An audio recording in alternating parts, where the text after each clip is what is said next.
this is important to me for a lot of reasons. My whole life, I would say I've been of this two-spirit tribe. I was very masculinely presenting as a kid, to the point where I was misgendered all the time, where people would ask my mom, what's your son's name? And she'd say, it's my daughter, and her name's Kamela. And I did all the things with the boys. I joined the Cub Scouts when I was a kid in Asheville, North Carolina, which for non-Americans is like the Boy Scouts, but for younger boys, and it's just for boys. And I joined the Cub Scouts, and then and Asheville's a really liberal town where I grew up, so that worked for the local chapter. And then I went to, some regional meet in conservative North Carolina, and they kicked me out of the Cub Scouts when I was young. And that was like one of my first gender traumas. So I've always been in this dance of inner masculine and feminine, and I've always felt like I have a very balanced inner masculine and feminine, and I've gotten that feedback over and over and over. And, why is this important to me in the bigger picture of Awaken as love? Well, I'm a mediator, I'm a lawyer, I'm a Libra, I'm a shaman, I'm a tantrika. And it all has to do with harmony and balance and peace.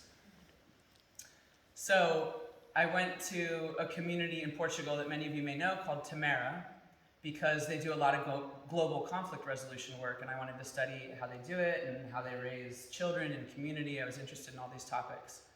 And one of the sort of key points that the marketing for Tamara says is that to create peace on the earth, we have to create peace between the sexes. So I told James I was going to do this talk, and he suggested that I read a book by, I don't actually know how to say her name, but Sagarpriya Delong. Yeah. How do you say it? Sagarpriya Delong, called The Two Shores of Love, Inner Man and Inner Woman, which is sort of the basis of the work for the exercise we do in stage 1, where we do the covering your eye and tapping into the inner masculine and the inner feminine. So that's the origin of this talk and how it birthed in me. So I see a key of shamanism and of Awaken as Love, a key of those is how do we transform conflict into love, right? And that's really a shamanic power that we are all cultivating in ourselves. And that idea of transforming anything, everything into love, but specifically transforming conflict into love, is such a part of my life that my business is called Transform Into Love. So transformintolove.com is where I do my work. And I do online mediation work and support families through conflicts and things like that. So in the book by DeLong, there's a quote on ending war. So I'm going to read this quote to you. Wars are simply a reflection of what's going on deep inside each individual. When individuals change, that is you and me, and each person becomes a fountain of love inside, wars will simply be impossible. Right? Like, that's why I'm here. That's why I do this work. And I imagine a lot of you resonate with that as well. Yay. So, DeLong, the author of this book, she studied with Osho, so, long history of Tantra work. And I'm going to read one more quote to you, which gets into the inner masculine and the inner feminine. So DeLong's talking about her studies with Osho. And she says, he taught me that if I wanted to know myself, the key was to rest in myself, not to do. And over quite a few years of being in his sannyasin, I discovered by this resting process that there isn't really the kind of self I expected to find. Something like a substance or thing, but rather two polar opposite energies, the male and the female, which have the potential to dance with each other, to enjoy each other's company, and in this way to create an atmosphere of love that is unimaginably beautiful. So that's our work. Our work is how do we create a harmony, a dance between our inner masculine and feminine that creates this fountain of love inside of us that then spills to everybody and everything. And to me, that is the yellow, the turquoise that we're transcending into, because when we're united inside ourselves, when we're spilling with love, we're looking at how to create a globe that works, and we're incorporating the best of everything that's happened before. We're integrating and transcending into peace. So, according to DeLong in this book, all of us have an urge within ourselves to unite these two parts. And one of the ways we do that, as we've all experienced, is through our intimate relationships. In a lot of ways, the partners and lovers we have are in some way, or in many ways, reflections of our inner masculine and feminine. And my opinion is often our partners help us see the parts of our inner masculine and feminine sides that we've disintegrated, so that we can see those parts in the mirror of our beloved and integrate them, and then become more whole and more united, and then become this fountain of overflowing love. So the goal is to allow our male and female energies to take their rightful place in life. And when they do, it produces a sense of love and contentment inside yourself. The tension of incompleteness disappears because your two parts are finally receiving from each other exactly what they always wanted. And that's our dance in relationships, is to find that completeness and that inner harmony. Right? Can everyone relate to that? Yeah. That's what we're doing. So Tantra is the activation of these two polar opposites inside of us, the masculine and feminine, the Shiva and the Shakti. So really, the deep essence of why we do Tantra practices is to awaken and unite the inner Shiva and the inner Shakti. So in spiral dynamics, and it's kind of perfect, my talks tonight, think about the big exercise we just did in the room, and think about how with each transcending level, there is an oscillation between the values of the individual and the collective, the yin and the yang. So in evolution of humanity, we're doing this sort of like flip-flop spiraling, where we're bouncing between individual value self and collective group values. So just super briefly, starting at the bottom, beige is survival, it's individualistic. We move into purple, the tribe, and we're in that collective energy. We go to red, and it's survival of the fittest, it's back to individual. We ascend to blue, and then it's order and conformity, and we're back into collective. Then we get into orange, and it's achieve, individual striving, we're back into individual. We transcend into green, and it's peace and harmony, and let's be in a group and work together. Yellow, I asked John to explain to me before the talk, how's yellow individualistic? I don't think I understand that as much, but he also said, we don't know. This is, I mean, he gave a long answer, but I don't have a short answer.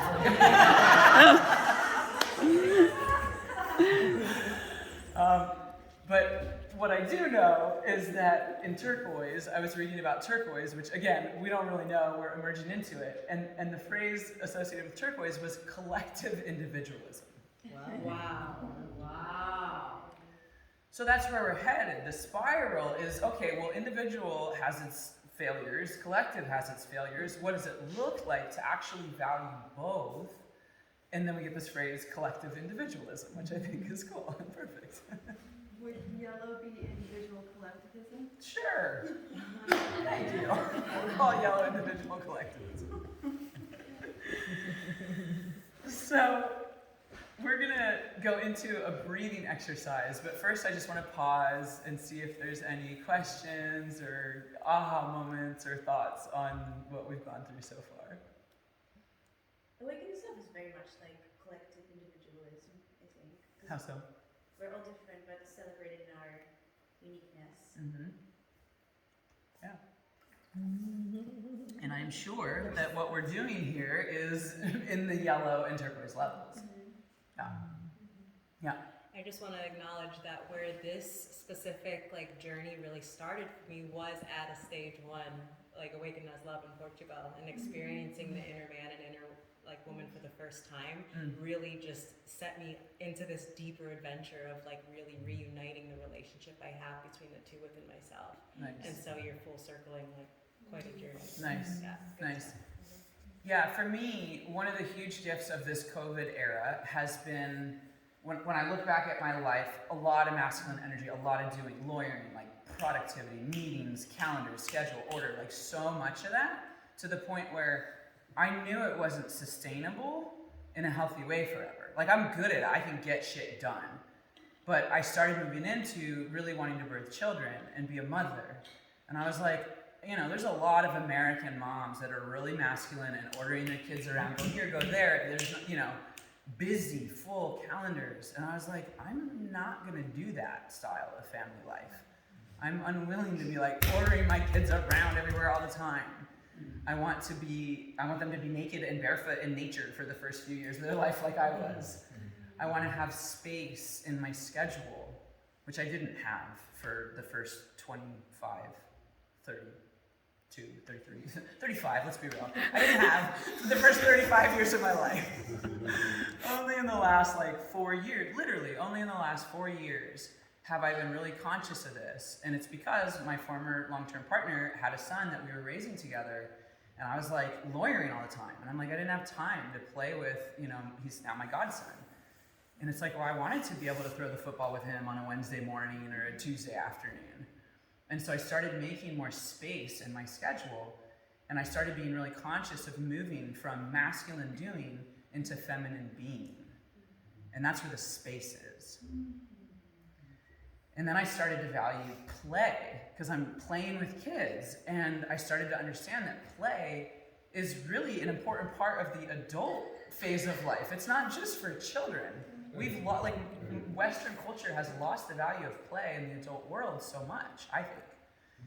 And when we value play and we put that into our calendar as an important part of our schedule, we get creativity and we get abundance. I got the real connection between play and abundance. Abundance comes from play. So now instead of just like meetings in my schedule, there's a lot of space, there's a lot of play, and there's way less work than there was. And the abundance is flowing. So with that, we're gonna move into a breathing exercise. It is totally fine if you're sitting or laying down. And we're gonna do breathing in 4 parts. And the way this works is you'll pay attention, I'll guide you through some cycles of breath, and the inhale is masculine energy. We're inhaling with masculine energy. And we'll pause at the inhale, meaning you'll hold your breath with full lungs, which is a masculine state as well. So the inhale and the holding with full lungs is masculine. And then you'll move into the third part, exhaling, which is feminine. And then you'll hold at the bottom of your exhale, which is feminine. So get yourself comfy, get into a place where you can close your eyes.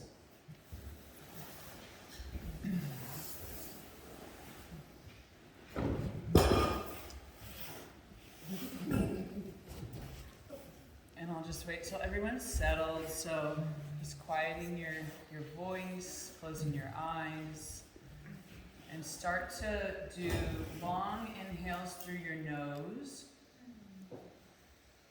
And consciously holding your breath at the top of the inhale. And then exhaling through your mouth and doing a conscious hold at the exhale. And now we're going to coordinate our breath for a few of these rounds so I can guide you through some parts. So go ahead and exhale. And now inhaling, masculine. Notice how you feel when the inhale arrives. All of a sudden, there's a push toward expansion, and you follow it. Hold your breath. The inhale is extended to its limit. The body simply cannot become bigger. The ribs have arrived at the maximum distance from each other. And now exhaling. When you begin to exhale, the feminine becomes active. At first, she seems to be taking something away from the masculine. But as the masculine energy is reduced, there's less pressure and the form begins to disappear. And holding at the bottom. For the feminine, this is better. She doesn't like the pressure or the form. And inhaling. breath pours itself back into form with the masculine. It makes your form taut, makes your body tense, and the limits are clear. Holding your breath. Notice how it feels constrained in the form of your full lungs. The masculine wants to go further, but it can't. And exhaling. The feminine doesn't like the confrontation with a barrier, so she releases. Holding at the bottom of the exhale. For one fraction of a second, there's nothing left but emptiness in the feminine. Now inhaling. Feel the masculine rush of energy filling your body. It's active. It's giving you energy to move forward in life. Holding on the inhale. Just feeling that masculine hold. And then exhaling. She doesn't like that extreme fullness, so she empties herself. And there's a sort of death. Holding your breath on the exhale, that emptiness is like a little death in the void. Now inhaling, the masculine starts to do his part again. He's revitalized by the period of inactivity. Holding at the inhale, feeling full of that potential, that vitalization. And then exhaling. She relaxes. She creates space. She can hold. So now, at your own pace, just continue the inhale, feeling the masculine, and the hold at the top of the inhale. And at your own pace, exhaling and holding on the exhale. And as you go at your own pace, notice what parts feel easy and comfortable. What's the easier part for you? The inhaling, or the holding on the inhale, or the exhaling, or the holding on the exhale? And this is individual. It'll be different for everyone. Just notice, where's your ease in your cycle of breath? Which of those 4 parts of your breath feels easiest?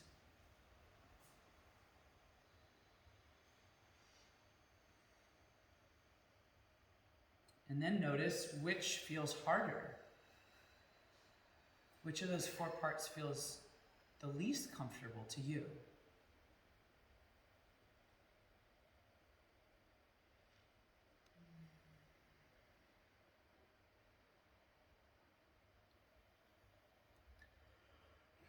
And then noticing which part feels hardest and which part feels easiest for you personally.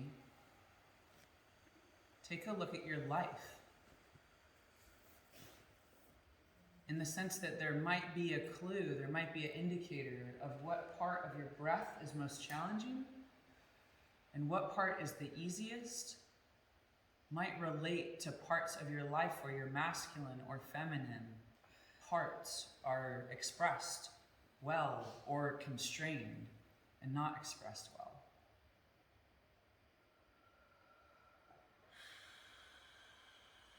So feel into your life in these next few breaths and just see if you can find any correlation between your breath and how your inner masculine and feminine are currently being expressed in your life.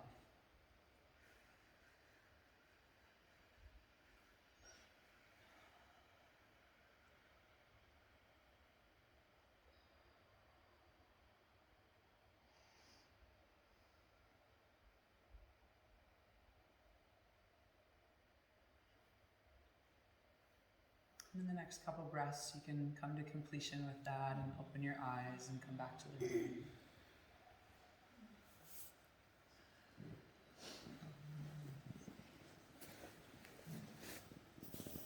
So I'm curious if anybody noticed, just brief shares from a couple people, any correlations between where your breath was harder or easier and what you noticed going on in your life with your inner masculine or inner feminine. Anybody want to share?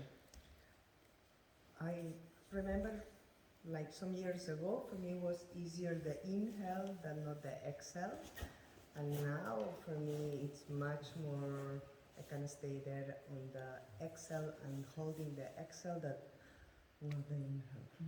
And it has a lot to do with getting more closer to my feminine.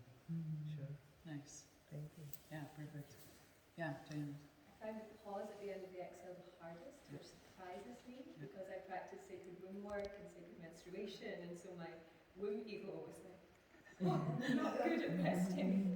Like longer than we typically do out there. You know, just like holding space for more rest than anyone says you should be allowed. So it's very illuminating. Something to look at. Loved it. Thank you. Yeah. Yeah. How about just one more? Anybody want to share? Yeah. I have a really similar experience. I love an out breath hold. I'll forget to breathe in because I'm just resting there so much. But what was way easier and actually felt better in my body was like the exploding oxygenation of my cells. And I'm like, oh, I need to, I can't recruit the oxygen from my body right now. I actually need to pull it in for energy and pull it in for awakeness. Yeah. Yeah. Do you notice a correlation between masculine and feminine in your life?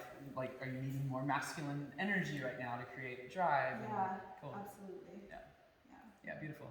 So that's a cool practice, and that's something you can teach folks to see where in our lives our inner masculine or feminine might not be fully expressed. So, why am I calling this a spiral? Why is it the spiraling dance of the inner masculine and feminine rather than not the harmonious dance of the inner masculine and feminine? Because we're evolving.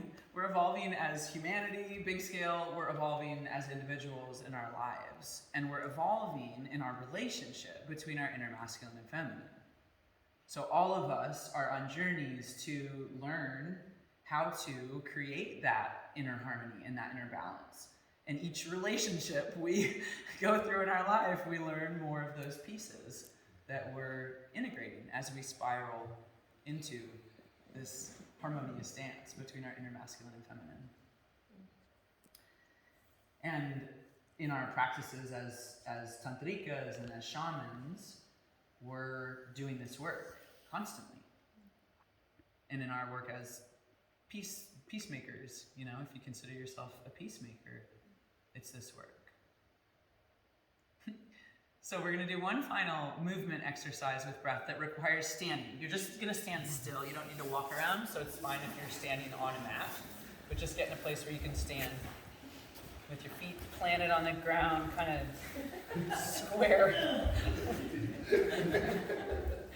So just get in a stance like this, kind of drop your energy into the earth. Your feet are basically parallel or a little bit out, whatever's comfortable for you.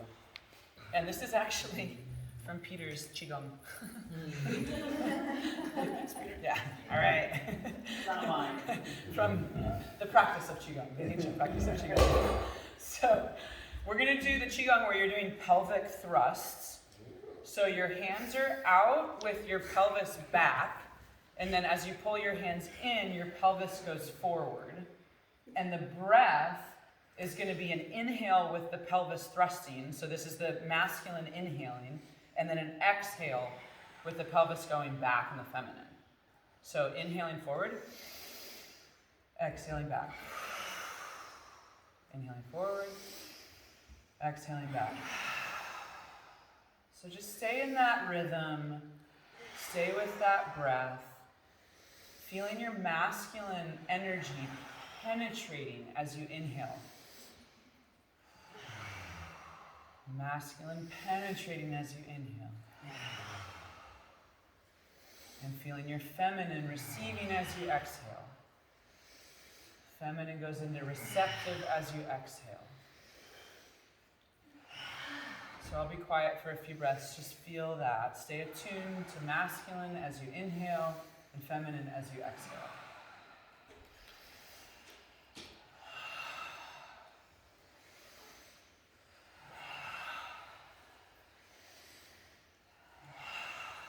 Now continuing with your breath and continuing with your movements, picture that this movement and this breath is you making love inside yourself. Meaning, picture your masculine and your feminine making love inside of you.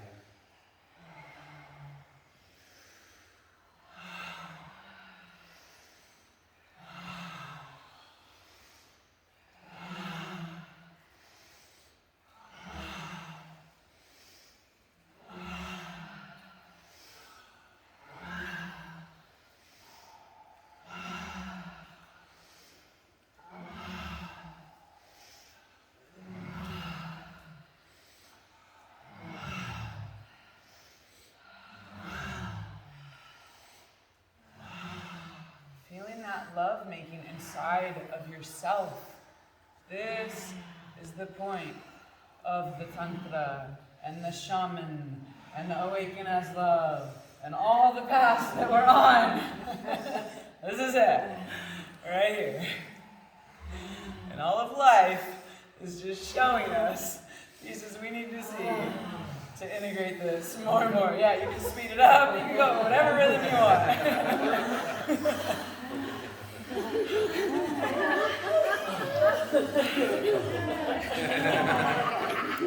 Exactly. Yeah. Just allowing your next couple breaths to bring you to a place of stillness in your body.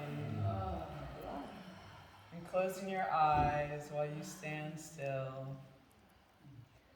And just feel that unification inside your heart, inside your genitals, inside your mind.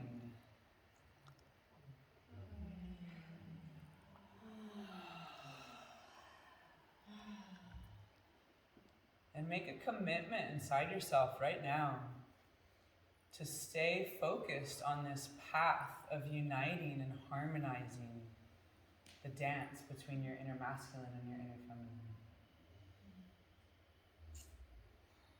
Because this is where true inner peace comes from. This is how true inner peace is created. And when we all do this, when we all do our work, this is how we create peace in the world around us.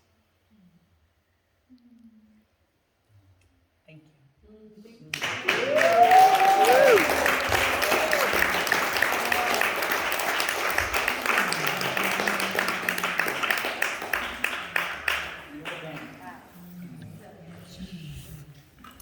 Any questions or comments, or we can end whatever James would like, however you'd like the flow to go. That was 30 minutes.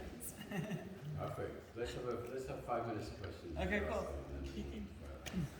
Yeah. So it could be any shares from that exercise. What did you notice in yourself? Sexual energy arising. Yeah. And melting at the same time. Yeah, this is Kundalini rising, exactly, and a melting, Melting. a dissolving at the same time, because we're really actually dissolving into one. What else did you notice? I have a question. Yeah. It's okay? Yeah. So the in-breath, full at the top versus, let's say, the out-breath, held at the end. Like, can you give us examples in those 4 quadrants of, like, how that might show up in somebody's life? Sure. Well, we heard examples in the room. So inhaling is the oxidization of your cells and providing the energy for activation and doing. So if you're lacking drive, if you're lacking the doing muscles, then focusing on your inhale and activating more of your inhale can help you access more of the productivity and doing energy in your life. And conversely, working on the exhale and being comfortable there will feminine. Yeah, so exhaling and getting into the emptiness and the feminine receptivity where she holds space for the masculine helps us, like I was talking about in my life, what I've been working on is shifting from doing to being. Shifting on creating more literal space in my schedule. and we talked about this earlier, space is where creativity comes from. And I noticed such a huge correlation. When I stopped lawyering last year.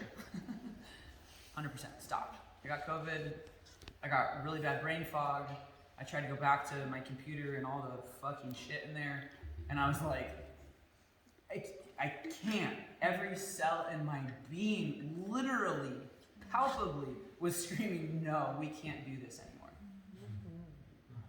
And it was a brain fog, and my doctor put me on medical leave from lawyering. And that was the biggest blessing, because I didn't go back. I didn't go back. And that, that was like the tipping point of my journey from doing to being. So creating space in your life is through that exhale and that resting in the exhale. And the same is true for me, Jenny Rose. The hardest for me is the hold on the exhale. So that's the area I'm developing in my life. I actually have a question to follow Yeah. up with space. I'm curious how you managed the pendulum swing again, because I went from hyper-masculine to hyper-feminine where there was no structure. And if you had this pendulum swing that went too far in both directions, and how did you find it?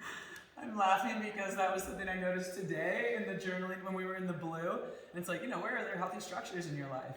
I'm journaling, I'm like, there's so much less structure than there used to be, like way less. And I'm like, is there too little structure? I'm like, I'm barely working. I think the pendulum swing is okay because it's part of the spiral. So it might go from more extreme edges of the pendulum, like picture this. Because that's the spiral. And it gets smaller, isn't it? Yeah. And you're doing it, I'm sure. I'm doing it. Totally. Yes. That was the biggest journey for me. Totally. Extreme swings. Yeah. Maybe one more comment or question. Yeah. Or actually, let's go to, after. Just because you've already said a couple. Yeah, I was wondering because in yoga they use the Nadi Shodhana with the Ida and the Pingala to harmonize the masculine and the feminine. I don't know those particular Sanskrit It's terms. like What the is it? nostril. Oh, that one. Yeah. Yeah, Same and then thing. the left is more the Ida, the yin and the harmonizing the yin. Yeah, same And that thing. really works for me also very good. Yeah. Yeah, Same just, practice. Yeah. just have to think about it. Yeah. And I also noticed that the stronger my masculine gets, the more space my feminine gets also to wander and to really be like flowing energy. So it's So it's not always for me the going from one to the other, but more they also kind of cooperate together. Yeah, that's the dance. Yeah. That's what we're doing. Totally. Thank you. Yeah, thank you. Okay, final one, Thomas. Oh, it's also a bit of a comment from yoga and from particularly Advaita, which is very masculine focused. It's kind of like realization of Shiva, of consciousness. And what they sometimes use, or what Ramana Maharshi taught, who's like one of the most famous teaching this, was to do a pranayama where you do some stronger breathing first, fully exhale and hold, to then feel the void. Yeah, exactly. Yeah. That's the void. Exactly. Yep. So it was interesting that you brought this. The hold on the exhale is the void. And it was hard for me to see that that's the hardest part of my breath too, because I do breath work and I'm like, I love the void. Like I literally love being the void and I don't actually resist the void. A lot of people are scared and really resist the void and I'm like, I don't even love the void. So it's also, I had a, what do you call it? Your womb ego was like, exact same experience for me. I'm like, why is that part of my breath hard? I love the void. So what did you find from that? I don't know. I'm still in the inquiry and in the exploration. Yeah. Can I ask one really quick question? Why do you think it feels good when I hold my breath to the top? Like it actually is pleasurable to me. Part of it is physiology. You're fully oxygenated. And I also think it's cultural and how we're programmed and conditioned. Like we're currently in a pretty masculine culture. Right. So we feel comfortable in the fully oxygenated active space. Yeah. But when we're in the death and the void, it's a little uncomfortable. Yeah. And it might be really, like, I'm curious, culturally speaking, if we were doing that breath exercise in a culture that's, whatever, more tribal, more matriarchal, you know, if that part of the breath would, in the group, be more comfortable. Yeah. I think literally the heartbeat goes up on the inhale, Right. and it's Right. Your slows physiology down. changes. It's Yeah. really death. It's not just like the void that's creative and full. It's like dying. Yeah. It's so It is. much more It's death. human and visceral This is than, death. yeah. Totally. And the fear when your lungs are empty, it's like, am I gonna die? I don't have breath. Oh, thank God. Right? Yeah. In honor of time, I would end it, and if we have time, we can keep going. Yeah, I'm just going to Okay. add a comment just to throw the whole thing on its head. Bring it on. Is that you also have the yin and the yang, and so this is very yin and yang, the way you're using the breath. Yeah. You can also have masculine and feminine being completely opposite. That the desire for emptiness is the masculine. This is how David Data and others would use it. And so there's different ways to look at it, but it's the same thing. So it's like in that, then it's the masculine that's holding space and it's the grounded being. Yep. And it's the feminine that's coming into form, and the feminine that's full of energy. So if you're going, oh, maybe I'm not feminine, well, it depends on how you're looking at it. So, I had that thought process reading her book. I'm like, but I actually have seen it the other way as well. yeah. And there's not a right or wrong as far as I'm concerned. It's We're just- all one. Yeah. Even the inner masculine and feminine, there's no distinction. And should we use different words for the masculine and the feminine? Because the masculine is so related a lot of times to the male and the man, and the feminine to the. So and it's in a way it's maybe to go more into the binarity, and it can. I don't know, maybe we need different words. A lot of facilitators I know are starting to use penetrative and receptive Or yin and yeah. rather than masculine or yin. Active and Yeah. receptive. No? Yeah. See that If shift? I teach Tantra to non-binaries, I use effort and surrender. Nice. Effort and surrender. Yeah. So one partner will be more in the effort and one will be more in the surrender kind of way. Yeah, David Dado would be form and formless. Form and So formless. it's just Yeah. working with Yeah. polarities and how do we integrate polarities. Yeah. I shifted the exercise in our manual is inner man, inner woman, and that's the title of the DeLong book. And I'm like, well, I prefer masculine and feminine to man and woman. Yeah. So I took it that step. But we could go much further to receptive, penetrative, form. What was it? Effort and surrender. I love that. Yeah. So there's lots of models we could use for polarities. Chocolate and vanilla. Chocolate. Masterful Thank you, everyone. presentation.